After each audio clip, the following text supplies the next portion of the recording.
Jeanette Schmid O'Hara, John Joseph O'Hara, Rebecca Jane Olson, Alan J. Orman, Elsie Asta Shewitz.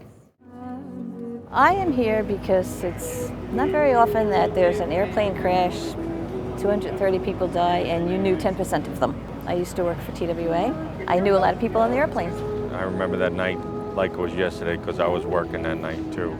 That night I came home here and I saw just a fire running out on the ocean. You know, you couldn't do anything but think about, and of course you saw it all over the news by that time, by midnight.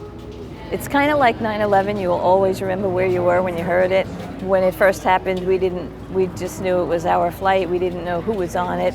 And then you found out that you knew a whole lot of people, and the next morning we were at work at Kennedy Airport and everybody was just crying. Flight attendants and everybody was just crying because everybody knew a lot of people on the plane and all the passengers were comforting us. Usually you help the passengers, but it wasn't like that that day. It was just awful.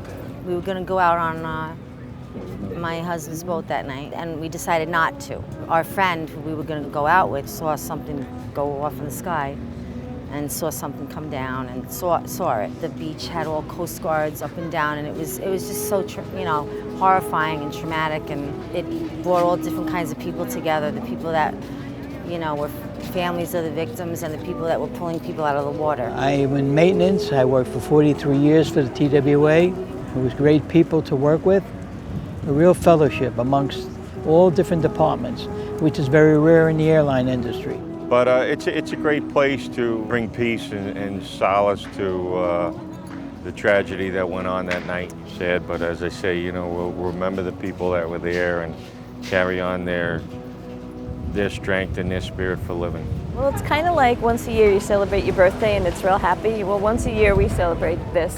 It's a nice, quiet, peaceful place to be and remember and try to be happy for the people who are no longer with us.